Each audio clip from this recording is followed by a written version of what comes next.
every faction in the world explained by this guy. Every single Warhammer 40k faction explained part 1. I'm excited.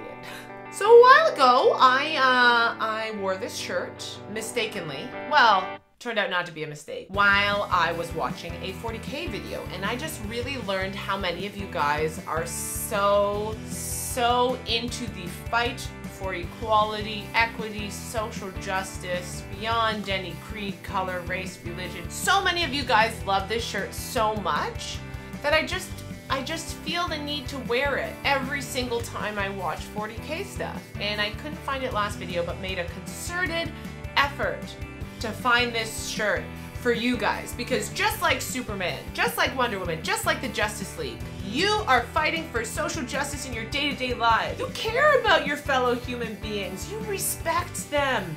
I know this about you, and I see it. I appreciate you. I also appreciate all your silly comments. In all seriousness, for those of you who would like to see some of the ridiculous comments I get, I do post my favorite on my Instagram, HS Paisley. There is a highlight of the gem comments I get. This is one of my favorites.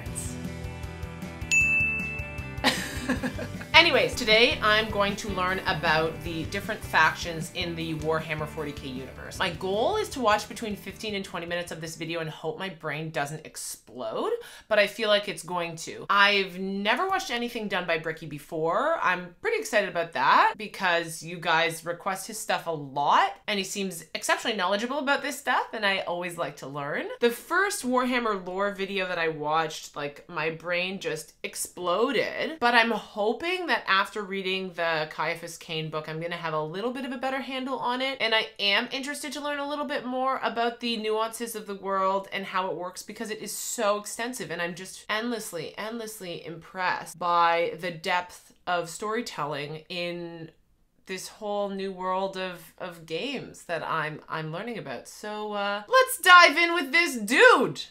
As someone who doesn't necessarily serve the Omnissiah, but someone who can appreciate them, you will not be getting my legs today, as I will be replacing them with various things depending on which faction we are currently talking about, to add a little bit more context and possible comedy to whatever the hell I am currently doing. So, hello everybody, my name is Bricky, and this is going to be a long video and a large project that has been going on for quite some time. This is, I need 2 hands for this.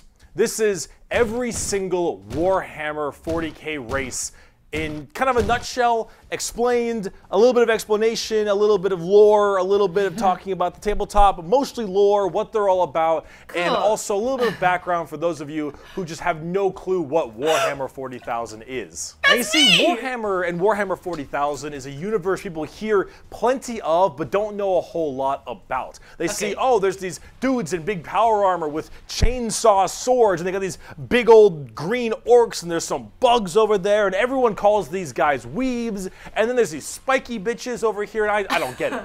I don't understand. Where do I start? Well, this video is particularly for you, or for those of you who have a little bit of knowledge, but you're kind of curious about each of the different races and factions in Warhammer. Am I heritage? Overall, the Warhammer universe is vast when it comes to lore and background, and each different faction is so different with the things that they believe in, and some are human, some are transhuman, like where they all have all these crazy ass electronics on them. You've got aliens, and you've got the chaos factions, and there's so much to entail that I decided to embark on this project to tell you what each and every single one of them is about, and what the Warhammer universe is about as well, to give at least a little bit of an intro to this extremely bloated but very, very enjoyable world that I and many others partake in. So I will be explaining every single faction in the Warhammer 40k universe. Is this all of them? At least all the factions you can play as. Tyranids. Okay, I want to see which ones. Inquisition. I remember those. Oh, what's her name from the book? Amberly. Dark Eldar. I feel like that's familiar, but I can't remember anything about them. Tau Empire and Tyranids. I feel like those were the ones that were in the Caiaphas Cain book. I'm trying to remember what they were about, though, and what their things, what their... Were the Tau... One of them was the for the greater good people, right? Some smaller factions here and there. Space I will not be Wolves, discussing no absolutely everything in it because that is a little bit much, and I'm not going to go too mega deep into the lore. I'm going to give you a pretty solid overview of each of the different factions and have you learn a little bit about them, and we'll discuss a little bit of the tabletop as well in case you were curious about that. Okay. But for this episode entirely, we are discussing the Imperium of Man because that takes up a fat chunk of Warhammer lore. Oh, boo-hoo. What is Warhammer 40,000? Well, the 40,000 starts off is the year 40,000. The 41st millennium, I figured that's that part where it out. takes place, is in the year 40,000, 41,000 AD. You're already more knowledgeable. Let me read you a quote, first of many quotes in this video. It is the 41st millennium. For more than 100 years, the Emperor has sat immobile on the golden throne of Earth. He is the master of mankind by the will of the gods and master of 1,000,000 worlds by the might of his inexhaustible armies. He is a rotting carcass, writhing invisibly with power from the dark age of technology. He is the carrion lord of the Imperium, for whom 1,000 souls are sacrificed every day so that he may never truly die. To be a man in such times is to be amongst untold billions. It is to live in the cruelest and most bloody regime imaginable. These are the tales of those times. Forget the power of technology and science, for so much has been forgotten, never to be relearned. Forget the promise of progress and understanding, for in the grim, dark future, there is only war. There is no peace amongst the stars, only an eternity of carnage and slaughter and the laughter of thirsting gods. I'm a thirsty god. That sounded weird. Okay guys, just like a quick question, because, you know, people have said some mean things in the comments to me, and, you know, the heretic thing is not mean. I think it's kind of funny, but, like, you're playing the game and you're buying into that you're fighting for the Emperor, but you don't actually think he's a good guy, right? Right? I don't know why my eyeballs are so itchy. Everything blows. And it blows fucking hard. Warhammer is probably the most dark and depressing universes He's so funny ever in fiction. Or at least like top 3. Everything is so absurdly horrible, destructive, or overpowered that it all kind of ends up canceling itself out. It's like Dota. War rages across the galaxy. Interstellar travel is only possible due to sacrificing 1,000 souls a day to a rotting carcass of a man who you believe to be your god. Demonic gods and just demons tear open the fabric of reality on a whim. Other Xenos or even other humans end up killing each other in untold billions across the galaxy. It is a time of unending war, slaughter, and a bloodbath amongst everybody. No, thank you. Planets are deemed unrecoverable and are completely destroyed on a whim. Everything sucks. But that's like the charm of it. It's charming! Everything in Warhammer is evil. But being evil is kind of fun. Like, humanity, in its own right, is a xenophobic, prejudice, and religious zealot group that kill each other just as much as they kill all of their enemies. I know that none of you guys are actually like that, though.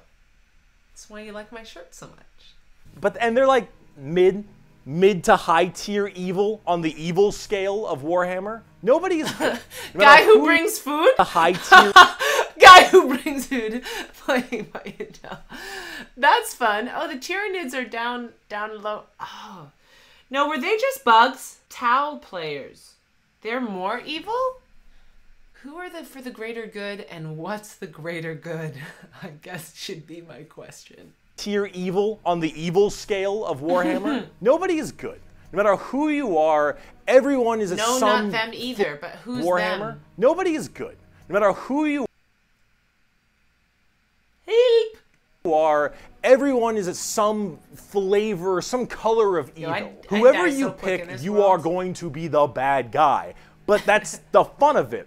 Because being the bad guy is badass. Villains are cool. They look cool, they got cool outfits, they got cool weapons, they got cool armies. Villains are cool, man. And when everyone is a villain, everyone is pretty cool. That's what makes this so charming, is that... But if everybody's a villain, isn't nobody a villain? You know, like if everybody's special, no one is. Everyone can be the bad guy. So let's start off talking about the main bad guy, quote unquote, the Imperium of Man. It's hair, whack. It's gear, whack. Horus Heresy. There's a book series about that or something?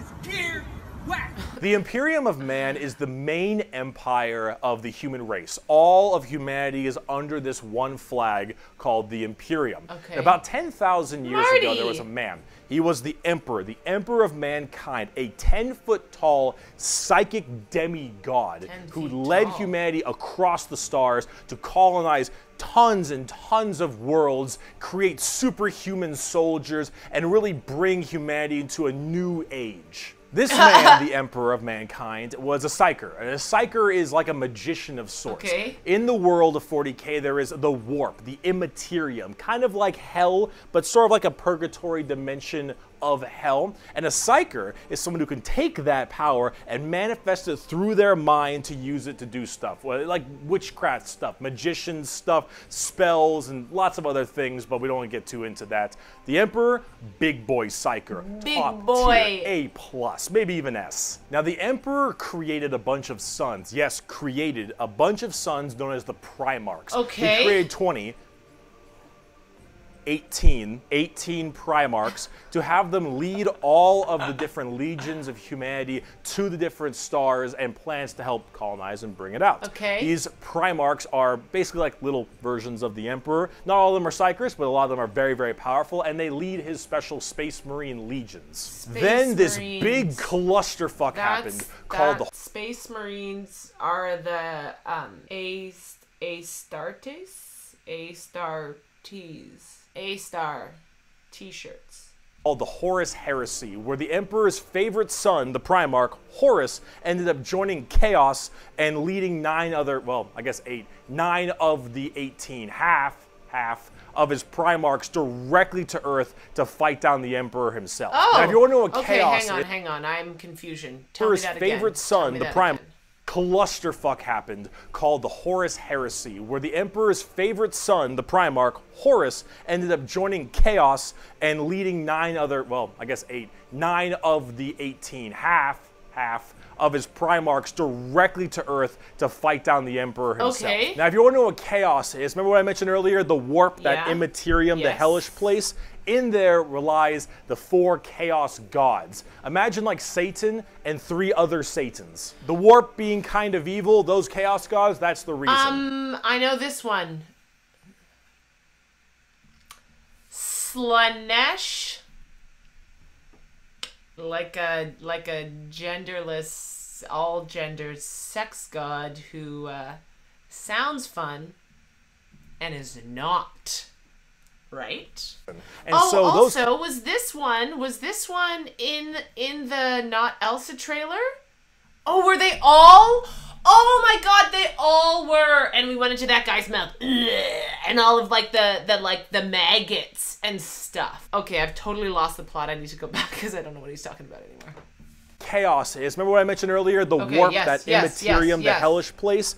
In there relies the 4 Chaos they gods. live in there? Imagine like Satan and 3 other Satans. The warp being kind of evil, those Chaos gods, that's the reason. And so Okay. those Chaos gods manipulated Horus, Oh. and then Horus helped manipulate all 8 other Primarchs Okay. to lead this giant coup directly on the Emperor on Earth. And they fucked up shit. Okay. After this huge civil war, Horus died, but not before brutally wounding the Emperor. And right at the end of his life, they put the Emperor on this large golden throne on Earth, in which he is now alive, just barely, but slowly rotting away, powering something called the Astronomicon, so long as he stays alive, and is fed 1,000 people a day. Yo, The who watched Angel?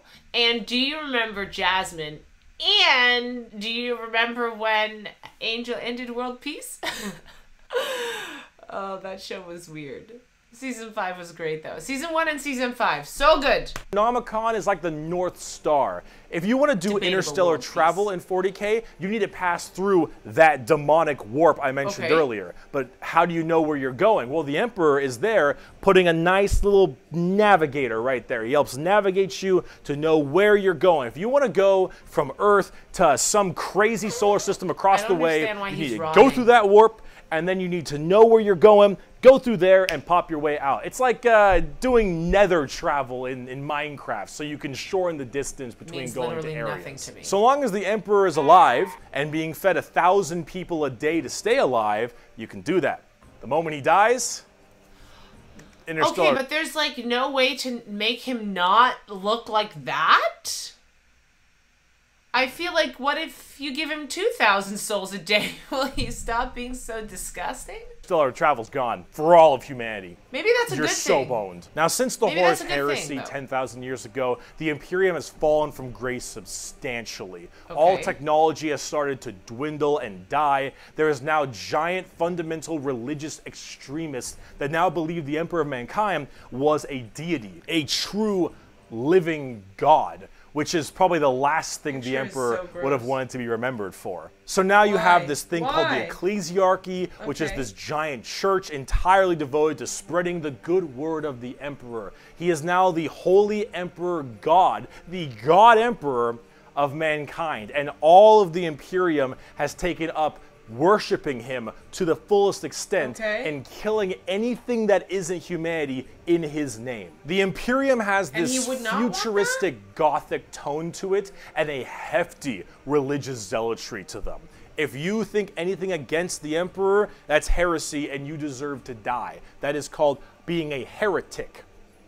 Heretics die in 40k. There is no such thing as freedom of religion. There is no such thing as freedom of speech, so long as you are against the Emperor. I'm literally gonna think that any girl I see is Amberly until somebody tells me different.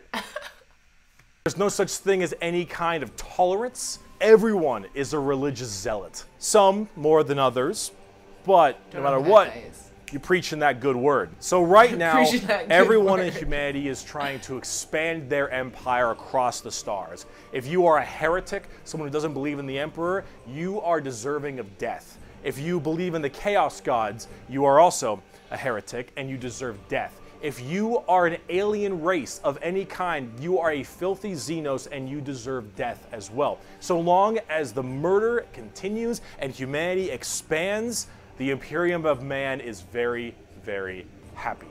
However, the largest fighting force of this Imperium is my personal favorite faction, and the first faction we will discuss, the Astra Militarum, or also known as the Imperial Guard. Pretty shit now, man.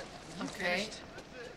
Game over, man. The Imperial Guard is the main fighting force of the Imperium, and in a world of horrifying creatures, galactic monstrosities, the literal demons themselves breaking through the fabric of time to kill you, the Imperial Guard are untold billions of regular men and women wearing modern day, like flak armor with a laser rifle. This is the humble las gun, the main weapon of the... Something freaky deaky's happening with my phone. And I film on my phone, so my storage was full, and for some reason I have like 8 photos on my camera, but it's still 17 gigs of storage. So I'll have to do some research about that later, but luckily I hit pause and looked at my camera right at the same time as it cut out. Unfortunately, I have no idea what I was so excited about. Oh, the las gun! I know what it was now. All these people he's about to talk about, they were the people in, the book that I read, like the little army people, the 2 groups of people coming together, the ones who died, and I wanted to know more about them. Okay, so I'm gonna try and get to the 20-minute mark in this video, because like it's going okay. I don't feel too head explodey, but it's still a lot, you know, it's still a lot. Guard. It fires superheated plasma lasers at an extremely fast fire rate. It is reliable, never jams. It can blow off limbs, giant holes in concrete. It is overall an extremely devastating weapon in modern day, it is one of the weakest in the 40k universe. Yeah, a laser rifle that never jams, it could blow off limbs, one of the weakest weapons. That's the world we're in right now. Flashlight. But who cares? Because the Imperial Guard has, in each battle, 500,000 of these men and women. 30,000 large armored tanks, 10,000 artillery batteries. The Imperial Guard wins through sheer numbers and firepower. They kind of have this World War I, World War II style aesthetic with legions of guardsmen as well as high company commanders and generals on the field along with them, and multiple kinds of troops. A normal Imperial Guard battle starts off with artillery, long lines of artillery, cracking the crust of the planet underneath the enemy's feet. And as this barrage continues, hundreds of thousands of guardsmen, a sea of guardsmen surges forward, firing and charging at everything possible while the planet rumbles as tanks roll up behind them. Gunships block out the sun and tanks block out the dirt with the steps and hoof prints of millions of guardsmen. Discover your happy place. Sportsnet Now lets you stream anywhere, so it could be right here or right here. It is block out the dirt with the steps and hoof prints of millions of guardsmen. It is.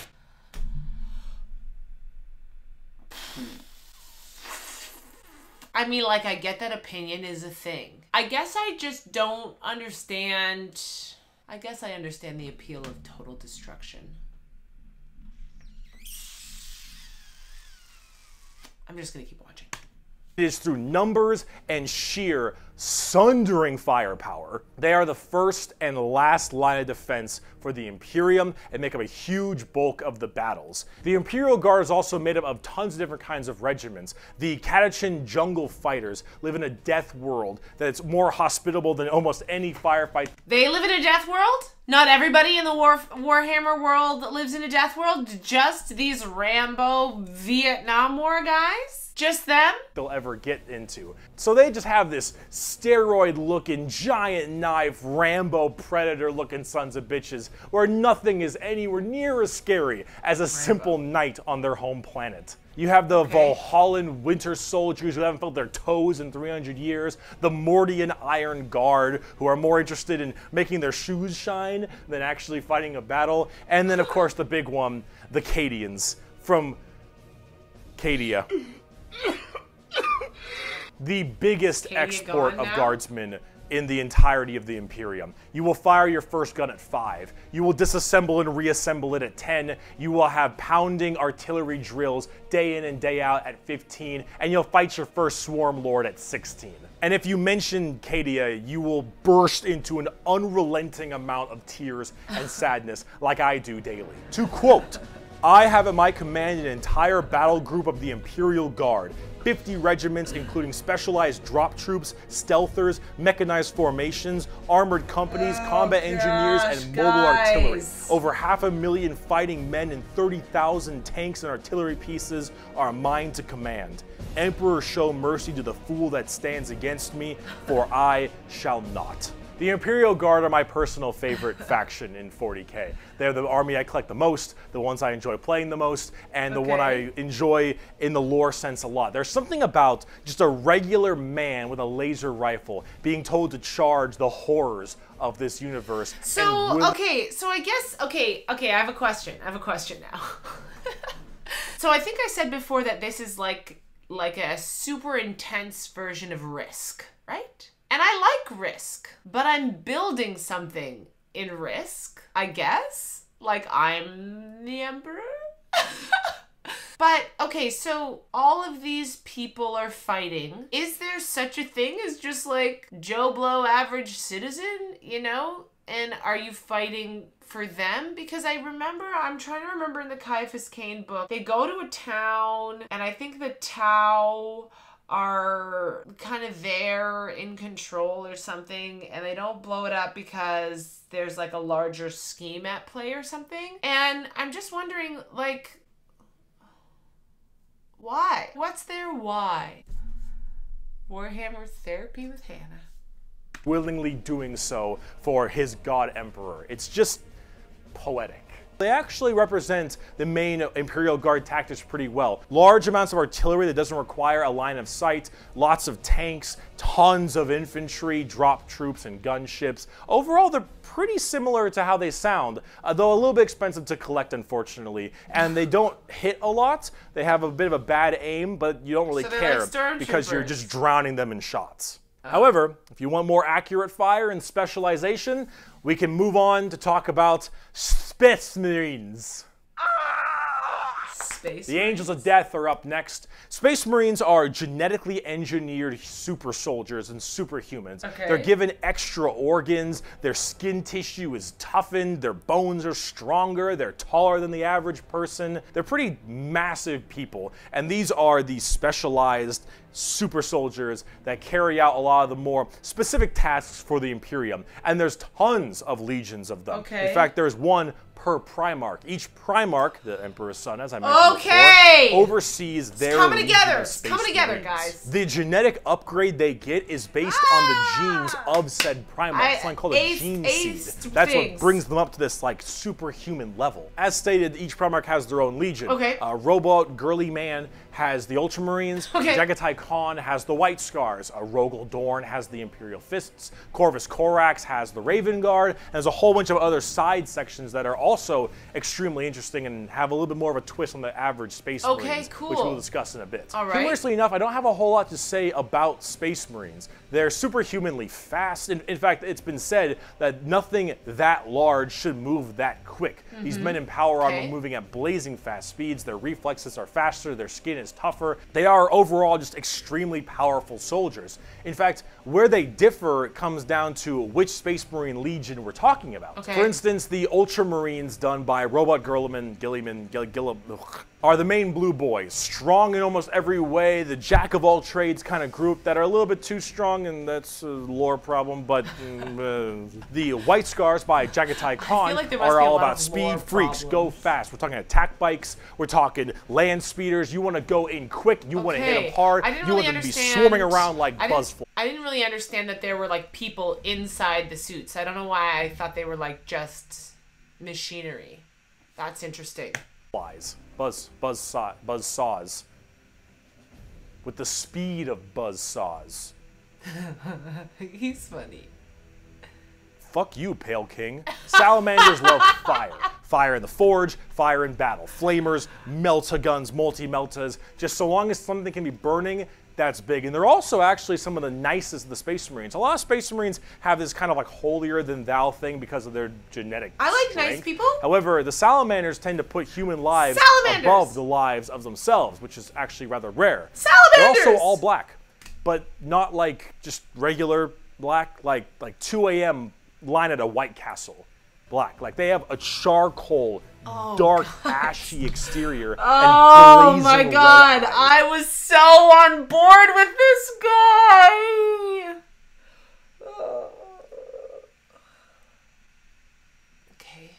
Charcoal, dark, ashy exterior and blazing red eyes.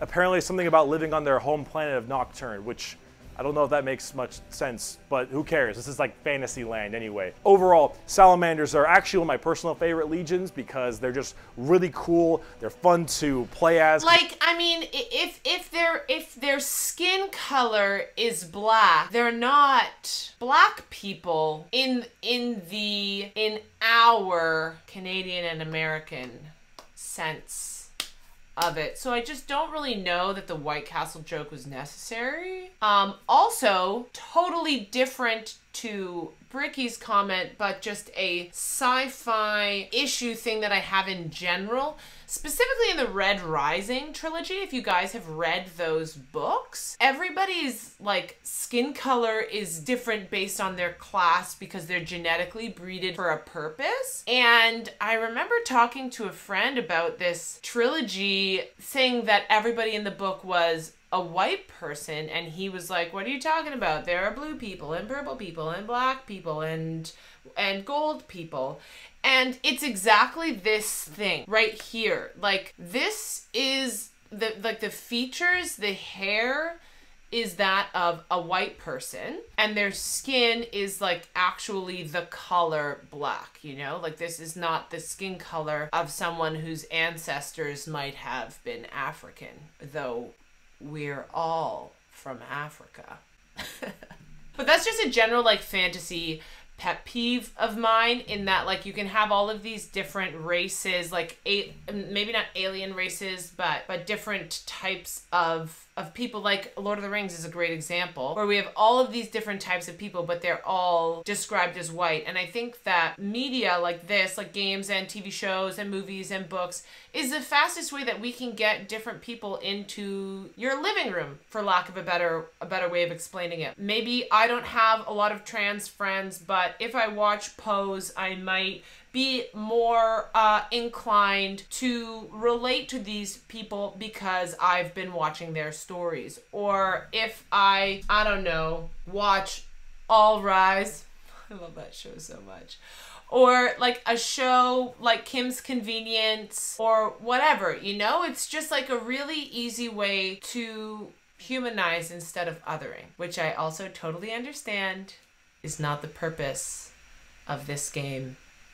And I still don't like the White Castle joke. You can fight me in the comments section. I may or may not respond. Actually, one of my personal favorite legions because they're just really cool. They're fun to play as because of all their flamer weapons, and they have a nice, like, more heartwarming lore as opposed to being super evil like everyone else is. Oh my god, we're not even a quarter of the way through the Space Marine legions.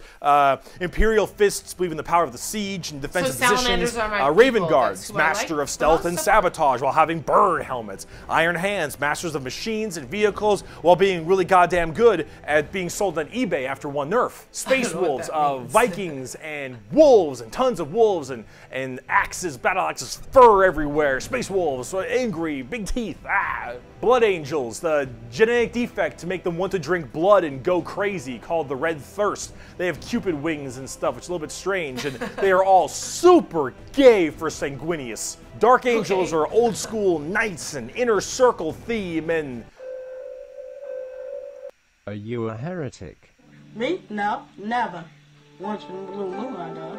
Death Watch, a fancy-pantsy anti-Xenos group that nobody plays because Death Watch, and they look cool though, but no one plays them. I don't know about Death Watch. They're plays because Death Watch, a fancy-pantsy anti-Xenos group that nobody plays because Death Watch, and they look cool though, but no one plays them. I don't know about Death Watch. They're there though. Black Templars, for the people who, if you haven't prayed at least 3 times a day, I remember them. Black Templars. Caiaphas Cain talked about them. To start praying out that airlock, and I'm sure there's some other chapters I may have missed as well, like Crimson Fist and stuff, but those are the main ones right here. Here, quote from the Emperor himself.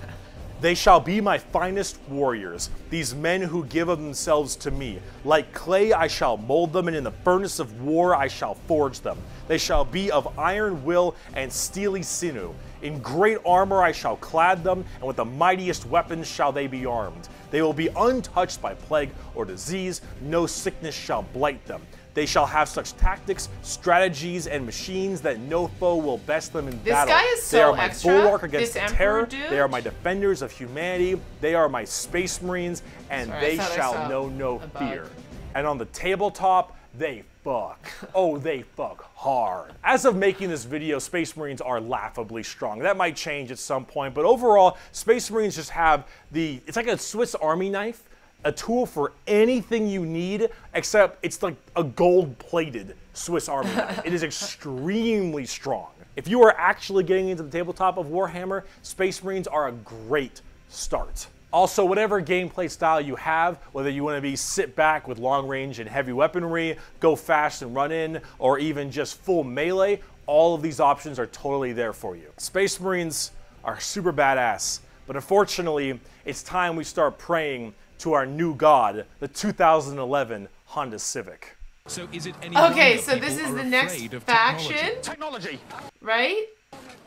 The Adeptus Mechanicus. Okay, I'm gonna stop there. 22 minutes. I feel like my brain is pretty well exploded. I actually feel like he did an incredible job of making all of that very understandable. I can also see that had I not read the Caiaphas Cain book, this would have been way, way harder for me to understand.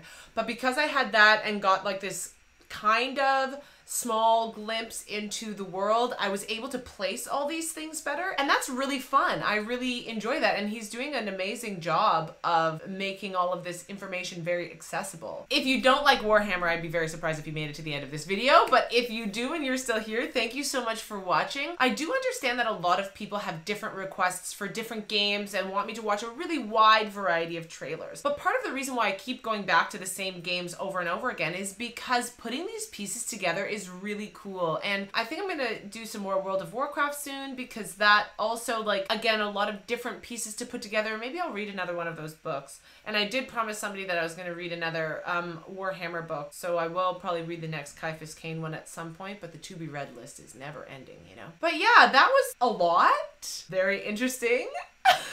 I guess that's it for today. Depending on how the next chunk of the video goes, maybe I'll get through the whole thing in one video, but I feel like that seems unlikely. I'll probably break up the next half hour into 2 if I ever get back to it. I'll see how you guys like this, because I do feel like there was a lot of me just staring at the screen, and I don't know how engaging that is for you guys when it's a lore video. So I'll post this one, see what you guys think before I film the next one. And I do hope that was fun for you. Again, thank you for making it this far into the video. I hope you're all happy and healthy, taking care of yourselves and each other. And as always, until next time, may the force be with you.